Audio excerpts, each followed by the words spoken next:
first-person shooters, music gets in the way. But we are now getting into picks and bans, with Zed actually being banned out by the blue team.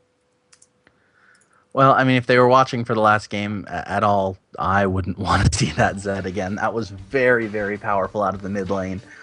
I mean, because Lux played the game. In general, I think Lux was one of the best players on Team Siren, did very, very good. But that Zed was just powerful, and it transitioned well. They probably just don't want to see ROH pick it up again because they played it so well last game.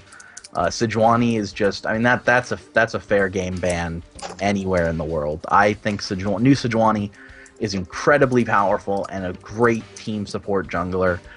I don't like seeing her on the other team in any of my games.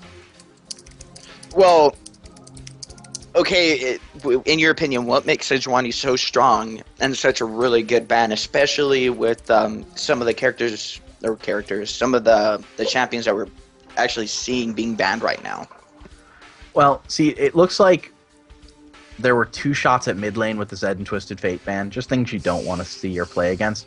But the reason I think you get rid of Sejuani is because of the amount of CC. Sejuani, on top of being pretty good and able to pick up kills on her own, it limits what you can pick.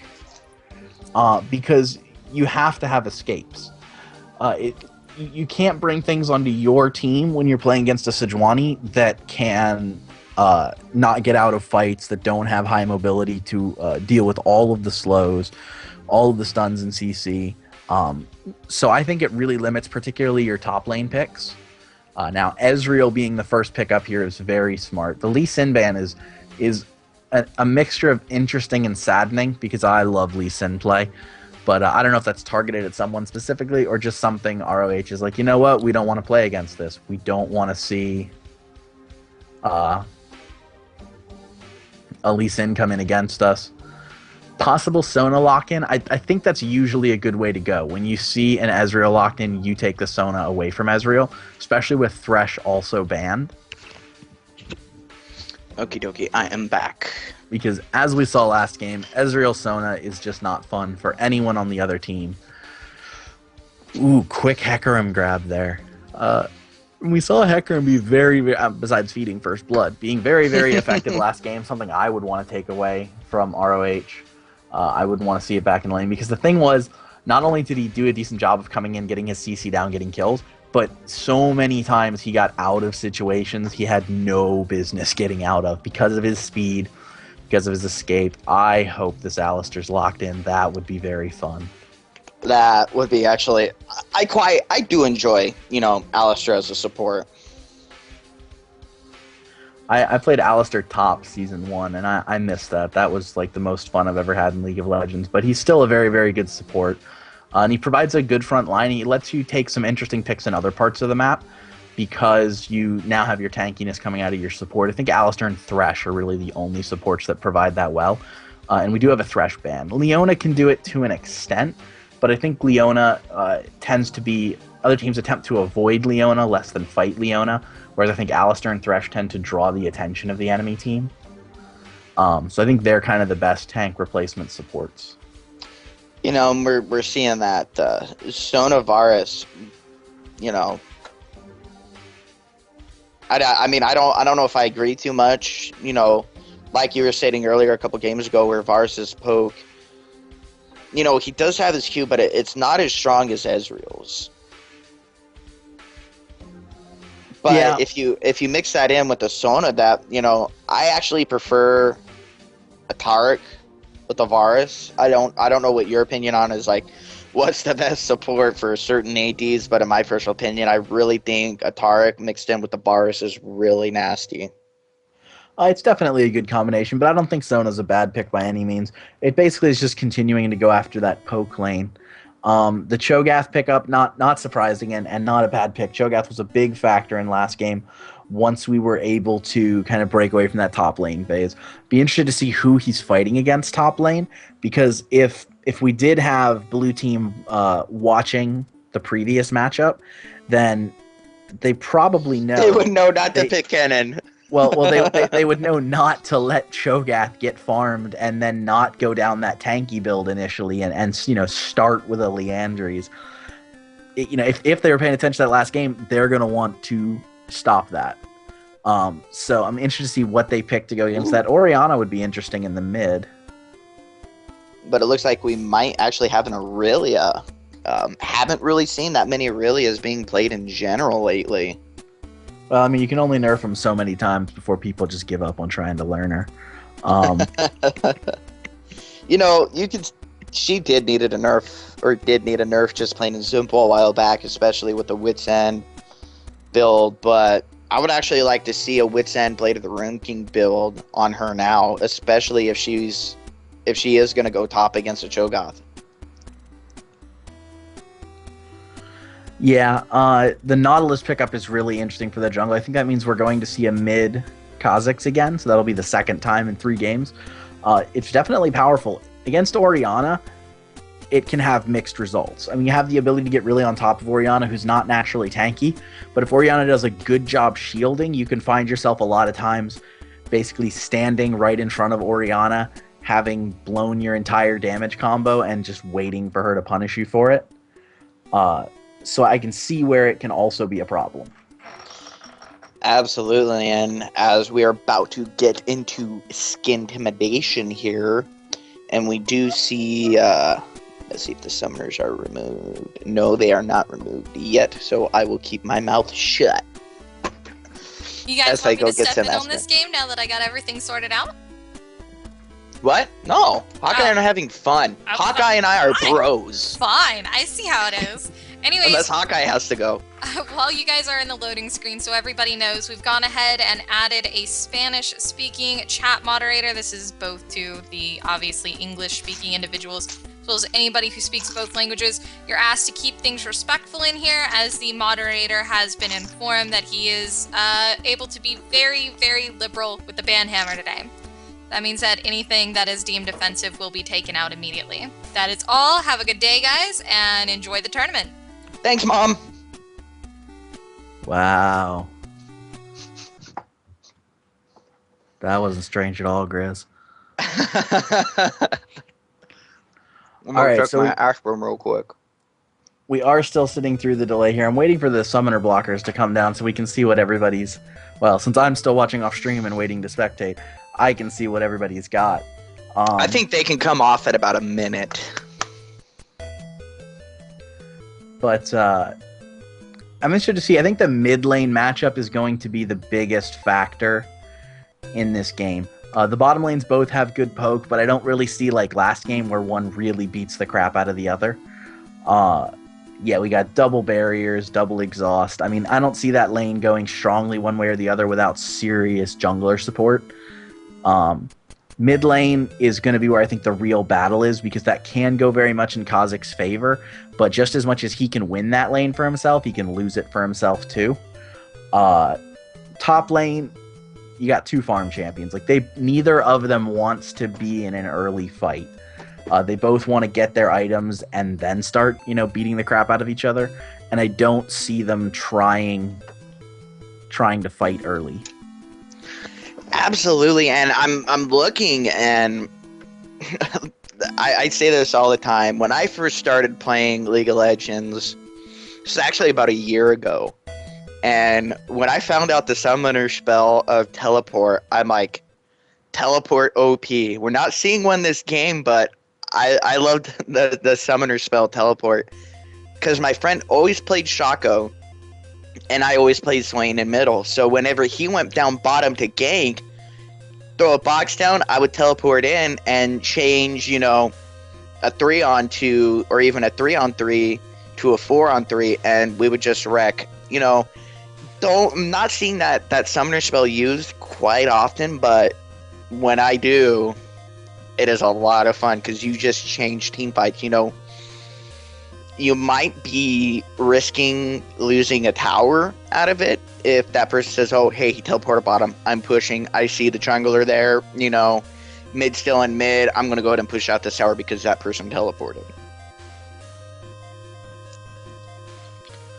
Right. I mean, and I can see, like, teleport is a great summoner spell, but yeah, I think the reason it's gone away a little bit in the last few weeks. Looking skin intimidation here. We got a TPA Ezreal and a TPA Orianna.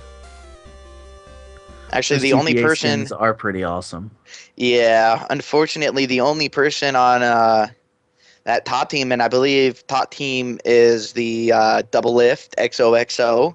The only member on their team actually that doesn't have a skin, and he's also not ranked, is the Alistar. But we look over ROH, and we have an Arclight Baris with an Arcade Sona and an Astro Nautilus. That's very good alliteration right there. Yeah, I'm interested to see again this mid matchup. What are your thoughts about the junglers? Because Nautilus is going to be much more CC than Hecarim, but I think Hecarim has a better ability to turn an even fight with his personal damage. Well, Nautilus is CC. It's really single target. He pulls you in, he locks you down, forces you to fight, even with his ultimate. But Hecarim, on the other hand, yeah, his charge is single target, but his ultimate is AoE. It's an AoE fear. For as long as you're standing in that circle that he designates for his ultimate, that's an AoE fear. And depending on the damage that can be coming out from this Ezreal, Orianna, and Aurelia combo, you could be dead within that fear. That is true. And also, on top of that, Hecarim's jungle clear is faster than Nautilus's. Yeah, I mean, Hecarim does have a very fast clear and can come in for very early ganks. With the Ghost, he's going to have the same escape ability we saw in him last game, just coming from the other team this time. I think it's always risky to kind of pick champions away from the enemy team because, ROH, we had, their Ezreal and Hecarim taken away from last game. But then it comes down to how well do they know those champions? Because if they know them well enough to counter them, then sometimes you are not particularly well served by taking away their favorite picks. And we don't know if they are favorite picks, but you always have to be careful when you specifically pick something away from another team. And, people talk and it's like, oh, Hecarim OP. Hecarim's OP as long as you don't get any CC on him, like a slow, just mainly a slow, because once he's slowed, he loses a lot of AD. I probably would have liked to have seen maybe another barrier so you can, not a barrier, I'm sorry, but an exhaust to kind of keep that Hecarim out of the team fights. What would your opinion be on that? And it looks like we might see invade from blue here, actually, before we get into that. How there is a Nautilus there just starting to take some poke from Ezreal, and they just go in there to ward, just to kind of, keep letting Jungle know, hey, we know your movements. Yep, and that's always a good idea. Whenever you can put out even just a little bit of poke onto the jungler, it can set him behind. Now, it was early enough in the game that Nautilus is going to recall, have full health, and come back, possibly even with... No, he wasn't able to grab an extra potion. So not really the end of the world there. In fact, probably not going to affect anything. More than likely not, but I like to see that. I like how they took the entire team over there just to place a ward. I don't think they were going over there to pick up a kill. I think they were just going over there to get that ward down, to show the junglers movement. But going back, what's your opinion with the whole Hecarim thing and, maybe picking up another exhaust, just trying to keep Hecarim slowed and out of the team fight? Because he does lose an actual substantial amount of damage when he is slowed. Well, yeah, he loses a lot when he's exhausted. I think having a second exhaust, particularly out of your top laner, can be really beneficial there because he'll draw the exhaust from the support, but the trade-off for that is then you don't have one for the enemy AD carry, which is where you'd originally want it to be. But we'll see. It is a good counter to Hecarim, but it's not the only counter to Hecarim. Absolutely, and as we go in here, just seeing some farming and some poke going down from this Orianna. Orianna actually, in my opinion, has to play really aggressive early game.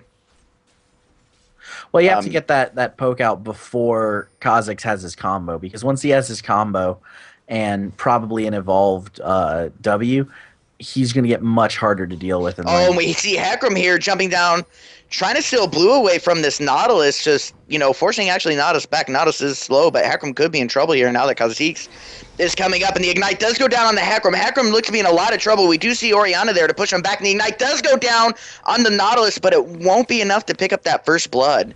And we do see Varus there. The whole team is now in the middle engaging. The first blood does go down to actually Ezreal picking up that Sona. Now Varus looks to be in trouble. And Kha'Zix as well, just that poke from Ezreal coming down, and we do have a 1-0 lead advantage going in the favor of doubleliftxoxo. Now, with the whole Hecarim thing, trying to steal blue, it did turn it into blue's advantage. But what do you think could have been done differently to actually turn that fight into ROH's favor? I think ROH actually probably would have had first blood, but they thought the Ignite was going to kill Hecarim, so they started trying to focus other targets because everyone was converging onto that fight, and Hecarim just barely escaped. So I think it was just a slight miscalculation. It was only a few health, but that is the way it goes sometimes. And having a look up here atop Aurelia going down onto Cho'Gath. The Ignite does go down to Aurelia. Aurelia actually picking up the kill onto Cho'Gath, but will the Ignite be enough to kill this Aurelia? No, it won't. I thought the minions might pick her up there for a second. That was very scary. And is Aurelia going to stay around here? I mean, Nautilus doesn't have a ton of damage, but he's got enough to kill someone with under 50 health. Absolutely, and looks like Aurelia might be overstaying her welcome. Here goes Nautilus to see if Nautilus will have the ability to pick it up. Let's see. Yes, her flash is still up. Let's see if Aurelia can juke. And no, she actually winds up getting caught. And there's a stun down, and she will wind up backing away and getting away. Yeah, the levels are what really helped out there, the 2-level difference. Because if there had been any sustained fight there is a red buff on Nautilus, and that would have gone really, really badly. But good job using the jump and the stun to get out of there very quickly. I think she was trying to catch that Nautilus off guard, hoping he wouldn't react quick enough to that jump, but that stun is really what saved her. Yeah, and it was a good job by Nautilus. I mean, he got the reaction up and still landed the auto attack. It was just that Aurelia also had her stun up. Her stun up, and she did have that level difference, but, you know, that's done. The one thing with Aurelia, if your health is lower than the champion that you go to hit your E with, that person will be stunned. And as we look, we see some actually quite aggressive push going down from bottom lane with this Sono Varus. I mean, they're both really poke heavy. Varus has his Z and his Q. Ezreal obviously has his Q, which is on a pretty decent. Oh, poor Cho'Gath. Where did Cho'Gath get caught out? I wasn't able to see that fight. Really bad luck. So what ended up happening is Cho'Gath was stunned right in the edge of turret range and was forced to take 2 tower hits. And once you've taken 2 tower hits, you're not running away from Aurelia. Aurelia has very great lockdown and chase. And so, yeah, Cho'Gath unfortunately giving up another kill there. And I guess and it looks like we have Hecarim like possibly make a fool out of me. coming down middle, but Kha'Zix is backing off. And looks like we do see Varus and Sona starting to engage onto this Alistar. Alistar doing everything he can to run away. The flash does come for Sona, but they weren't able to pick up the kill onto... but we do see Ezreal actually jumping in and picking up the kill onto Sona. Varus actually in trouble. We do see these exhausts going down on the Varus. Varus is trying to run away, dealing as much damage as he can. The barrier does come down from Varus, and Varus does trying to pick up the kill onto Ezreal. And it looks like he might be in trouble, going to go down to this Alistar. Wow. Good job finishing there by Alistar, but read from Varus. Once the barrier was used, Ezreal was in trouble. Unfortunate the kill still went down, and it is 5-1 now, but still very good there. Then the gold lead's actually not that bad for a 4-kill deficit. No, we do see Varus now starting to pick up some items. Obviously, we are going to see a blue Ezreal with the Tear of the Goddess pick up. Yep, grabbing that Tear of the Goddess early. The mana's really helpful out of that. Because what happens is there's so much cooldown built into the blue Ezreal build that if you don't grab Tear early, you're not going to have the mana for it to matter. Man, and I am actually really liking the aggressiveness coming from this Aurelia in top lane. She is just showing this Cho'Gath, hey, I'm not afraid of you. I will jump down onto you and I will deal damage to you. Keep me low health so I can keep those stuns going type deal. Yeah, really impressive. Like I said, I didn't think we were going to see that out of this top lane. I figured we'd see a more passive start from both players because Aurelia only gets better with time and with items. Oh, and we do see Kha'Zix might be in a little bit of trouble. Orianna farming their Nautilus race, and there's Hecarim, and the Ignite and ultimate does come down, but Kha'Zix jumps out. Kha'Zix ultimate is down. Orianna could be in trouble. The Ignite is down. Yes, Kha'Zix does pick up the kill on the Orianna, and now Kha'Zix chasing down onto Hecarim. Nautilus flashes and pulls him in, but no! Hecarim picks up the kill on the Kha'Zix, but unfortunately his health was so low that Nautilus had no issues picking up that kill onto Hecarim. And picking up the kill through his ultimate, which is the worst of both worlds. Like, if you're killed before your ultimate goes off, you have your ultimate immediately on respawn, but was killed in the ultimate, which meant both the death and the ultimate burned there for Hecarim. You know, that was a really good play by that Nautilus, you know, flashing in, trying to get that anchor, doing everything that he could to try and save his, you know, that Kha'Zix's lives, but unfortunately Hecarim and his damage with his Q and W is just so strong, and it looks like we might have a gank here in top lane. Nautilus sitting in that tri-bush, really trying to back, but no, Nautilus just showing, hey, I'm here, you're probably going to get ganked.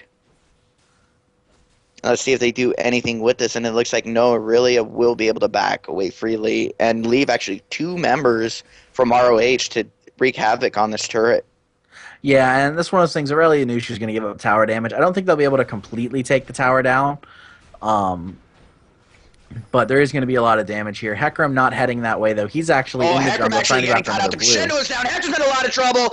Varus runs to pick up the kill on the Hecarim, and actually leaving blue team to have to fall back, allowing purple team to pick up that blue. Yeah, and an attempt to steal by Orianna there, but it was just a little bit behind. Aurelia now up top lane doing everything she can, trying to save her turret. She's actually in a really bad position. Turret about to go down, leaving this Nautilus and Cho'Gath. The ultimate is down onto Aurelia. She does get double knockup, having to use that flash, but I don't think she'll be able to get away. A lot of damage going down, and Nautilus picking up that kill on Aurelia. Your opinion on that fight? I mean, she stayed too long. Well, I think she was thinking she could clear the creep wave before the tower went down. But when that turned out not to be the case, she now had both enemy champions between her and safety. And the amount of CC you have from a Nocturne and a Cho'Gath is incredible. They weren't letting even an Aurelia escape out of that one. And, you know, we have a look.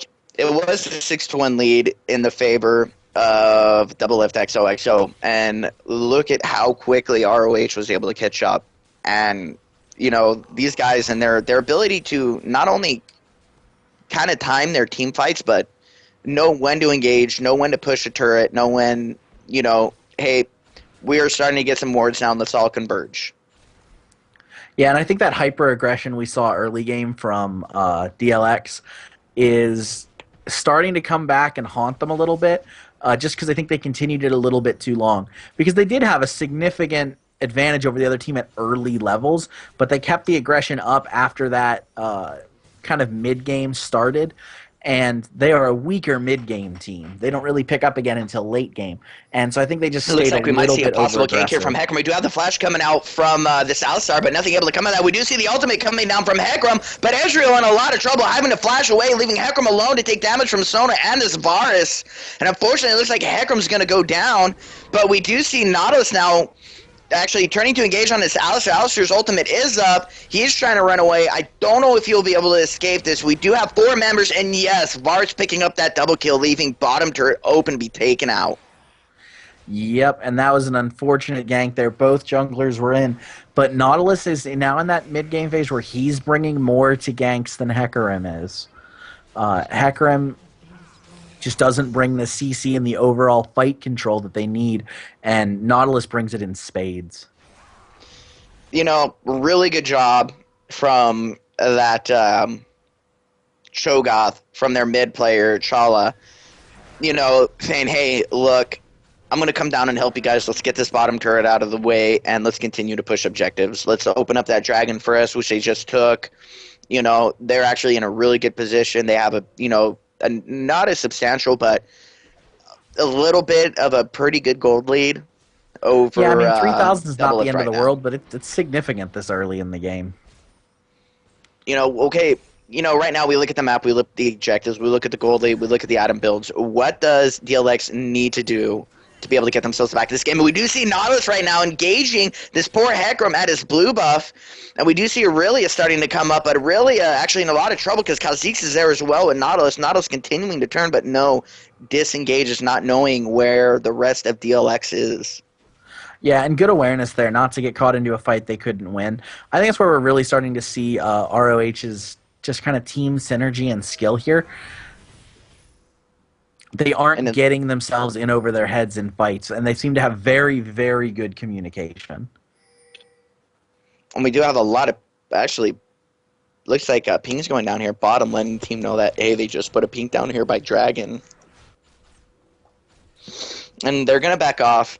What does DLX really have to do to get themselves back into this game right now? It looks like they're really slowly but surely starting to show that they are kind of starting to lose this game. Yeah, I mean, the problem is they got into fights that they couldn't win, and they then tried to set up ROH for those same fights. Like, hey, let's get them into positions where they can't win, and ROH isn't biting. They're like, no, we're good. We'll stay out here, and we'll let your trap just sit over there. So I think that's the biggest problem for them. They've now been trying to bait fights, and it's not working. And we still see this aggressiveness coming from this Aurelia top lane. You know, she does have that single ward there up in between the tri-bush and top bush. Actually but seeing a lot of aggressiveness out of Wilby LOL. And it looks like we do see the engagement going down. Ezreal jumping down on the bar, so we do see Bar's ultimate going down. Ezreal taking a lot of punishment. Sona's nowhere near, but we do see that Ali oop going down, but the crescendo does go down onto Ezreal, forcing them back. We do see Hecarim jumping down on the Varus. Hecarim actually picks up the kill on the Varus, continuing on to Sona. Sona doing everything she can to escape. And we do see Nautilus coming down, and we do see that the DLX does see that Nautilus actually turning them around, and Alistar just bumping Nautilus back for the disengage. Yeah, and good job there. Nautilus has been doing very, very well. Even in a 3-on-2, I just think I didn't want to fight that. You know, Sona has deceptive damage for a support. Probably the best idea there was just to knock Nautilus away and run. It's good job picking up the kill on Varus. Really good gank from Hecarim. We hadn't seen one kind of since that very, very early game. And this is an insane ward battle between these two supports. There have been wards everywhere in bot lane. Pink wards on top of pink wards, just trying to clear vision here. And, I mean, that's kind of what the meta has changed to for supports. You get very, very few items and just tons and tons of pink wards for counter warding. Absolutely. And just that, you know, one thing I love about Alistar, the alley-oop, the headbutt into the knockup, you know, a lot of people say, oh, that's easy. I can do it. You know, I've seen people try and I've seen people fail. It's one of those things where it's a hold my beer type situation. You know, you say it's easy to do it until you try it and you fail miserably. Yeah, it's definitely something that, you know, a good Alistar player will get down. But I play Alistar as my favorite support, and it's still a combo I miss every now and then. It really does take good timing, and it's one of those things that it's, you know, a reward for being skilled at your champion. Ooh, Hecarim might be in trouble here. We do see two members from ROH. They were going to converge down on the bottom, but changed their mind. There's that exact thing that you were saying earlier. They know when they want to engage, and they know when to disengage and say, no, we're not going to go for this. We're going to group 3 mid and push it. Oh, and it looks like Orianna might be in trouble. Nautilus actually just running up to her and being like, hey, I'm here. I'm going to pull you to me, hugs and kisses, while, you know, 3 of my members take out your middle turret. Right, well, and yeah, there was nothing they could do to defend that mid turret. They didn't have enough people in the area. All Orianna would have done is fed a kill by going in there. So good awareness to back off, but another objective given up, and we now have all 3 tier 1 towers down for DLX. And we do see some pings going down for Dragon over here. As both teams kind of slowly start to converge on it, we do see Kha'Zix continuing to farm. And even Cho'Gath not really showing himself that much throughout, you know, the entirety of the match. Finally saying, hey, I pushed my lane far enough. I'm going to start coming around and showing how big I am. Well, that's the thing. They do have lanes pushing right now. They have decent Dragon control. Aurelia is not going to be able to make it to a Dragon fight in time, so they're pretty much just going to have to give it up. They're not even going to be able to take a turret, which is normally what you would hope for. Well, they could possibly very well take top. If Aurelia continues this push, but now that they're backing, if Dragon was up, Dragon did come up, and they started Dragon, Aurelia could very well have taken top. Because they don't have any teleports, they don't have any quick reaction time to get up to top unless Kha'Zix went top, and left it for 4 members, and essentially would have left it for a 4v4 at bottom, which I think ROH would have a kind of an easy time right now taking it.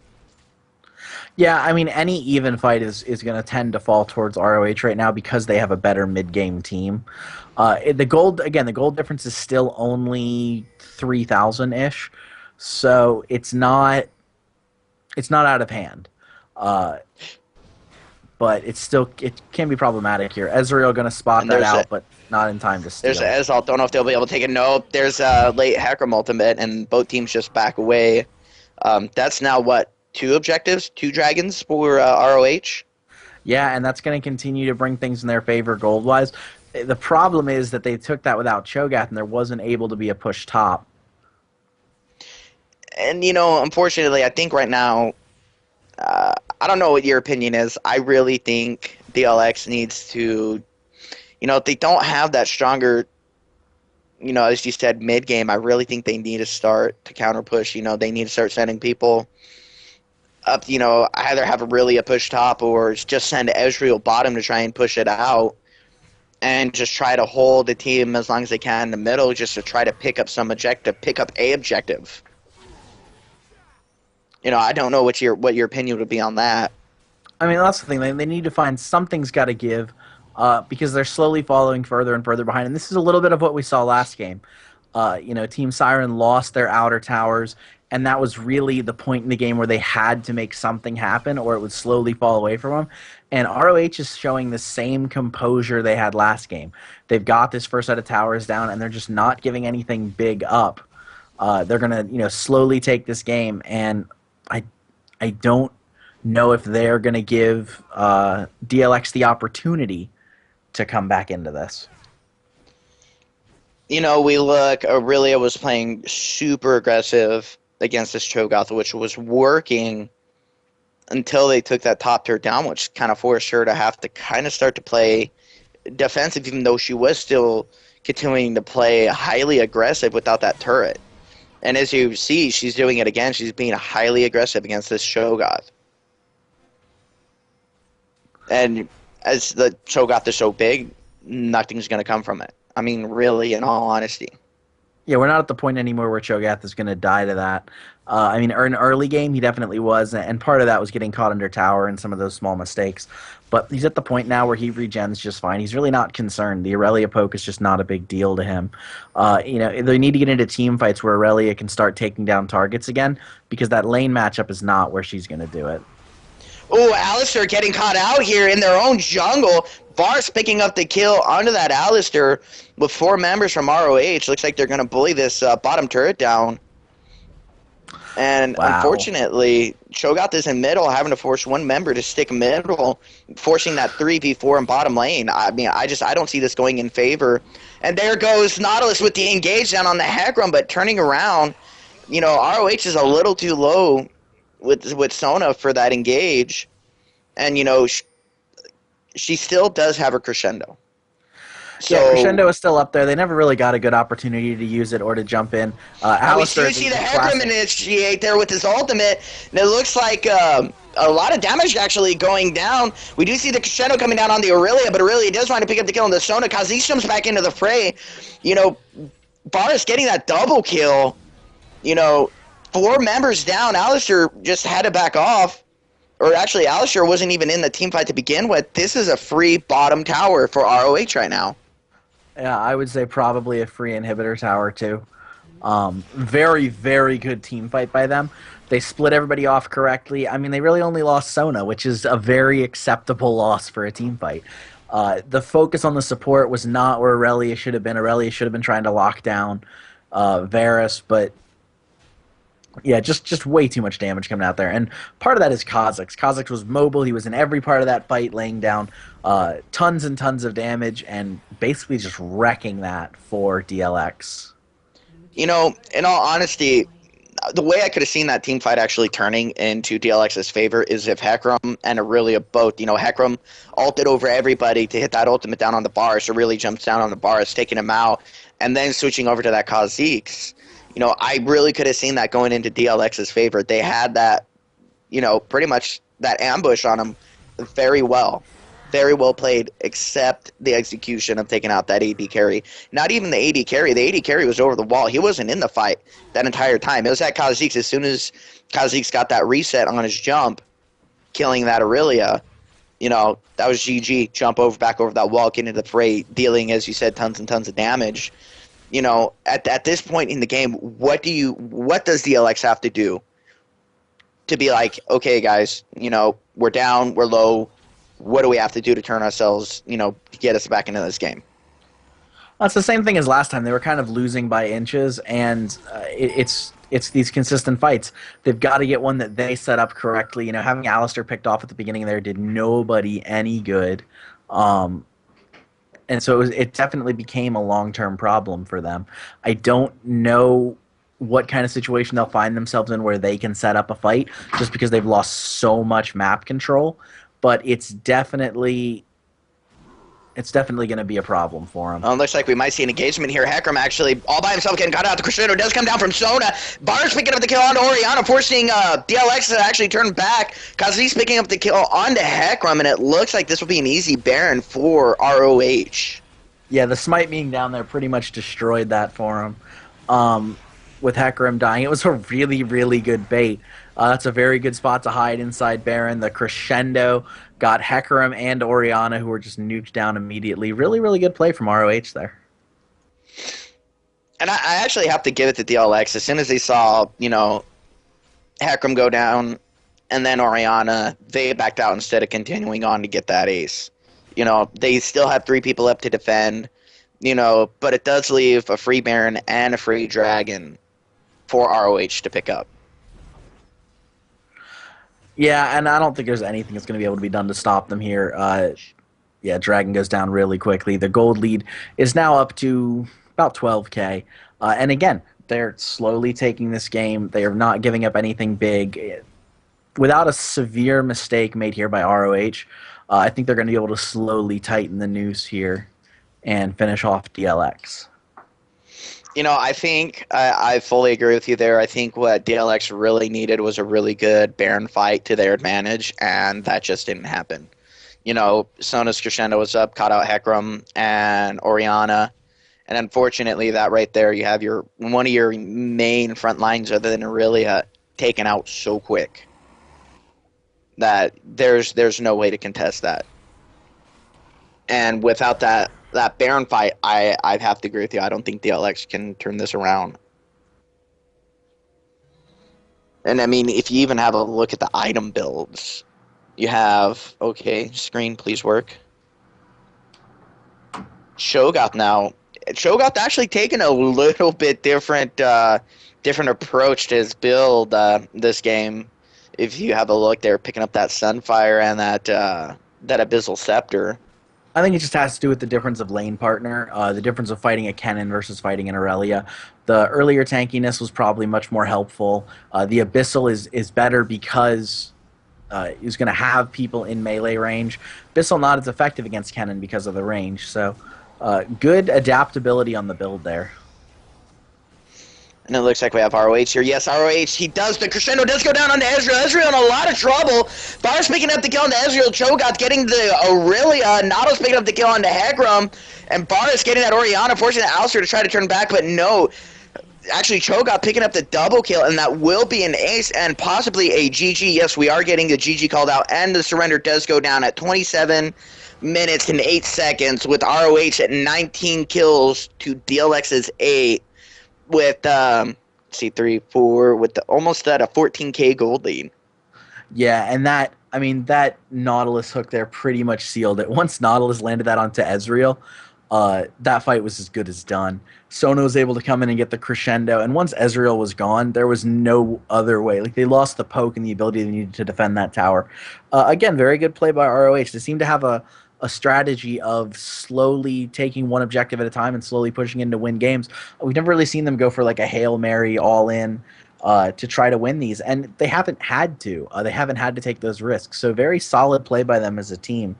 They had a rough start here. They ended up down. What